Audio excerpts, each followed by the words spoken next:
turbulência. Aliás, turbulência é um negócio que não me assusta muito, mas assusta muito as pessoas, né? 96% das 66% das pessoas que têm medo de avião têm medo da turbulência.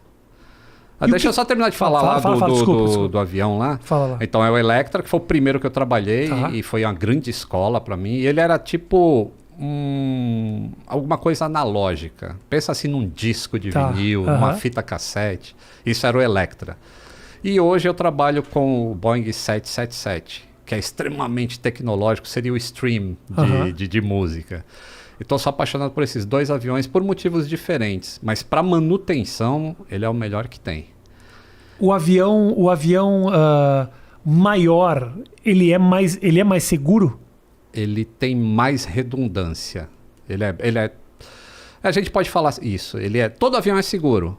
Quanto mais passageiros ele leva, mais mitigações de risco ele tem. Essa seria a palavra bonita e correta. Porque tu tem que salvaguardar as vidas a bordo. Quando você compra aquele bilhete lá, você tá, eu tô indo para A e quero chegar em B no mesmo estado que eu entrei no avião. Claro. E então tem todo o processo da aviação para que isso aconteça e por isso que não acontece tanto acidente.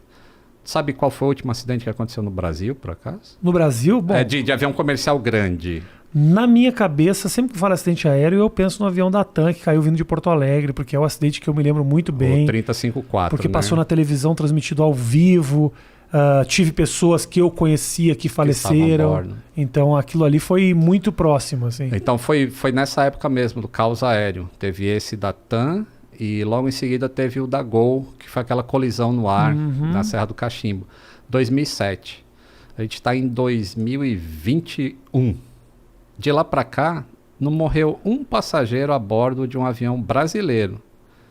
Então, é um negócio muito seguro, entendeu? Só que todo dia tem notícia de avião, problema de avião, né? Aí isso cria é o tal do bias da mídia, entendeu? Isso cria uma sensação de que o bagulho é inseguro, mas...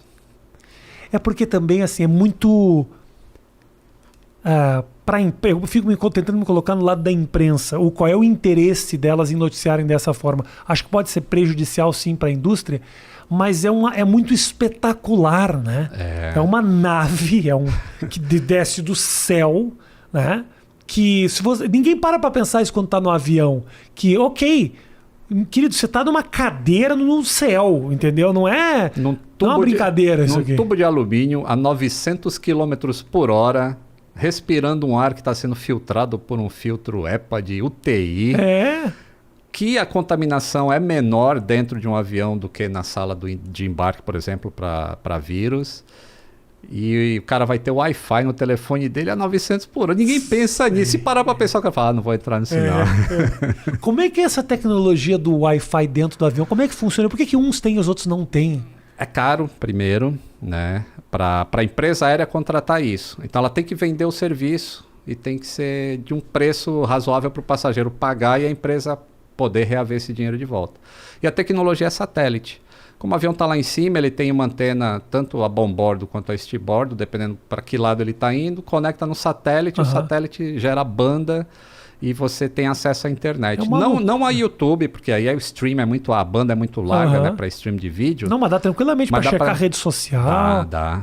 Facebook, essas responder coisas tranquilo. E-mail, tranquilo. É maravilhoso. É uma loucura, né, cara? E tinha um texto de um comediante, você já viu isso, provavelmente, do Louis C.K. Falou, você já viu isso? Não. Eu vou te mandar, isso é maravilhoso.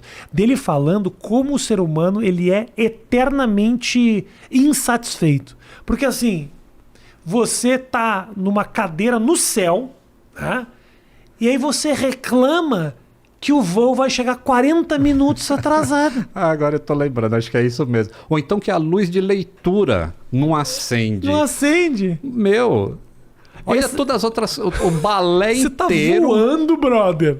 Não, Ele fala isso que é muito bom, que tipo assim, eu acho que a pessoa durante todo o voo tinha que ficar tipo, caralho, eu tô voando! Eu tô voando. Não, as pessoas não. Aí o cara te dá o Wi-Fi. E daqui a pouco o piloto, ou sei lá, o comissário fala, infelizmente perdemos a nossa conexão ao Wi-Fi nesse momento, pedimos uma pequena espera para retomar a conexão. O cara que está conectado fica puto. É. uma informação que ele não tinha há 1 hora atrás. Ele não sabia que tinha Wi-Fi.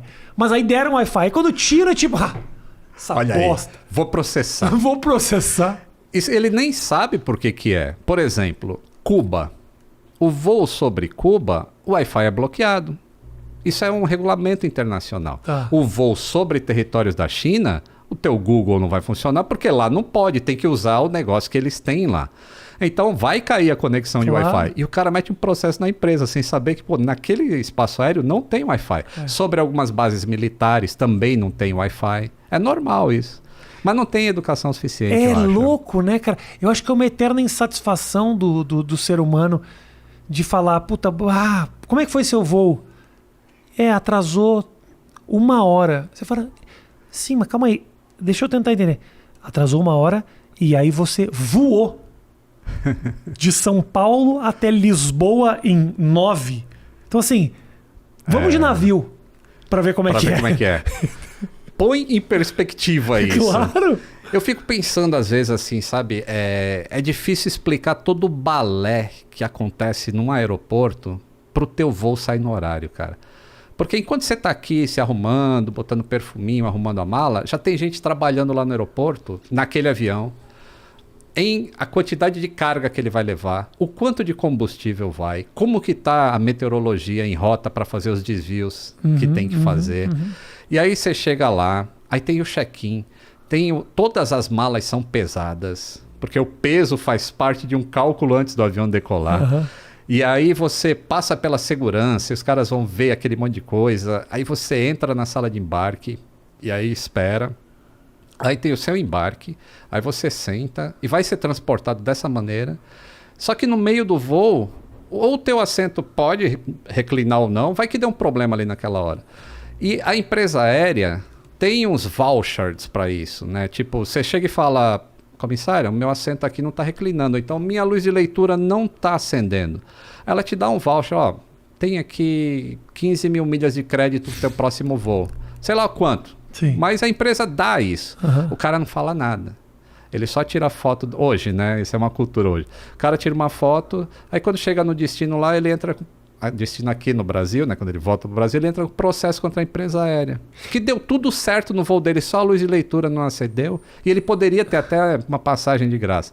Mas ele entra com processo contra perdas e o que quer que seja, só para ganhar o dinheiro em cima da empresa. É meio hábito as pessoas processarem companhia aérea, né, cara? Existe... E ganham ou não? A maioria das vezes, infelizmente. Porque... Não sei o porquê, não vou entrar na seara dos advogados, mas eu já li artigos, e aí quando eu tô lendo eu não posso dizer se aquilo é verdade ou não, mas existe tipo uma indústria de processos contra a empresa aérea. Não só empresa aérea, restaurante, também tem, mas empresa aérea é algo muito comum, assim, porque muito visado. Porque realmente tem uma coreografia, muita coisa envolvida, e alguma coisa pode dar errado. Sim, é um negócio... É muito maluco. Nós temos uma boa aviação no país, Lito? Temos, no Brasil temos. Uma excelente aviação. Isso depois do caos aéreo. Aquela época lá de 2006, 2007, aquilo foi um inferno. Da Marta Suplicy. Da Marta, acho que era governo Lula nessa época, se não me engano. Sim. Aí teve esses 2 acidentes, teve a falência da Varig, caiu um monte de rota no colo da TAM, que não tinha condições de assumir naquele momento. O espaço aéreo ainda não estava no padrão que deveria estar. E aí juntou tudo, 2 acidentes. Aí, vamos parar tudo, vamos rever o que está acontecendo, senão o país não vai para frente assim. E também o brasileiro ele passou a ter mais recurso financeiro para poder voar. Sim, né? Sim. Aumentou muito o tráfego aéreo naquela época. E aí os aeroportos foram melhorando, tudo foi melhorando. E aí os processos e a ANAC precisou sofrer um upgrade também. E de lá para cá melhorou muita coisa. Assim, hoje há 2 anos atrás, foi a última estatística que saiu, o Brasil era o 4º colocado no mundo em segurança aérea operacional. À frente dos Estados Unidos, por exemplo. Em cumprimento das normas que a ICAO, que é um órgão centralizador da aviação mundial, emite. Então a ICAO fala, a melhor prática para isso é isso aqui. O Brasil vai e já implanta aquele negócio rapidamente, entendeu? Então a gente está bem nesse aspecto. Entendi. Eu citei para ti o acidente da TAM em Congonhas. E Congonhas é talvez o aeroporto com mais movimento. Mais movimento. E dizia-se que a pista era muito curta, que realmente era muito difícil. Faz sentido essas alegações? Por que aconteceu aquele acidente ali? Então, um acidente nunca tem uma causa só, né? São vários fatores. Então, até esse da Varig ter falido influenciou na ocorrência daquele acidente. Porque os pilotos não tinham treinamento com a velocidade necessária, ou eram mais apressados, porque a TAM tinha um monte de coisa para resolver e não dava tempo e tinha que correr, tinha que manter o espaço aéreo funcionando. Então, até isso influenciou. Aquele voo específico tinha um problema de ICMS entre São Paulo e Porto Alegre. Então era mais barato para a empresa aérea abastecer o avião em Porto Alegre do que em São Paulo. Então ele saiu com muito mais combustível de lá do que era necessário para fazer a etapa. Entendi. Fora isso, teve a famosa pane do reversor que estava inoperante, né? Que é aquilo que ajuda o avião a frear quando pousa. Um deles estava inoperante. E naquela época era possível pousar em Congonhas mesmo com um reversor inoperante. E hoje já não é mais assim, porque sempre se aprende com acidentes, né? E aí ele decolou de lá com excesso de passageiros. E quando chegou em São Paulo, o tempo estava ruim. Então são várias coisas. Sim, eu lembro disso. E pelas análises assim, no relatório final, você vê que existia um tipo de ansiedade no piloto em comando de fazer o pouso pela pista oposta de Congonhas, porque normalmente se decola de Moema em direção a Jabaquara, se pousa e decola naquele sentido. Tá. E nesse dia estava ao contrário, do Jabaquara para Moema. Então é verdade, pensando bem, é verdade. Eu lembro tanto que saiu por lá para aquele lado. Isso, saiu lá na Bandeirante. Sim. Porque existia uma frente fria chegando e por isso o tempo estava ruim. E uns dias antes já tinha ocorrido uma derrapagem de avião lá. 2 dias antes, se eu não me engano. O avião derrapou e saiu da pista lá porque a pista não tinha a drenagem de água correta. Então você vê que é um monte de coisa que vai acumulando. Juntou tudo. E provavelmente, por que a manete, que foi muito falado, né? Por que a manete do motor ficou na posição errada na hora que eles pousaram? Porque existiam 2 procedimentos na época. Quer dizer, não existiam 2. O procedimento vigente é o que não foi usado um anterior, porque o anterior economizaria 150 metros de pista para aquele avião. Mas foi usado o procedimento antigo quando deveria ter sido usado o novo, ou seja, as 2 manetes para trás. Quando ele usou o novo, isso não estava configurado no avião. E aí ele tocou no solo, É muito rápido. Foram 13 segundos entre o toque no solo e a batida lá no posto. Não dava para parar aquele avião porque os computadores identificaram que com a manete fora da posição, o cara não estava querendo pousar. Um lado do avião falou, esse cara está querendo decolar. E acelerou aquele motor que não estava em reversão. Enquanto o outro entrou em reversão. Então é como se tivesse um lado do avião freando e o outro acelerando. Entendi. E aí por isso que ele faz lá no final, ele faz uma curva para a esquerda e vai pro posto de gasolina lá. É um acidente bastante triste, porque não deu tempo mesmo dos pilotos resolverem aquilo, mas toda a investigação trouxe muito aprendizado assim, de como era feito o treinamento na TAM na época. E tudo isso foi mudado para melhor.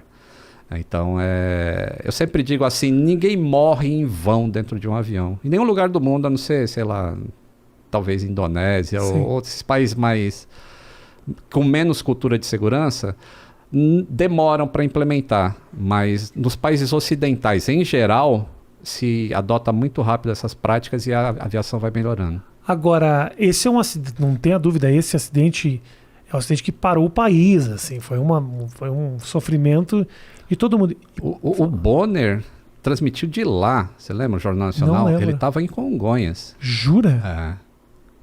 Ainda com chamas lá. Não lembro disso, cara.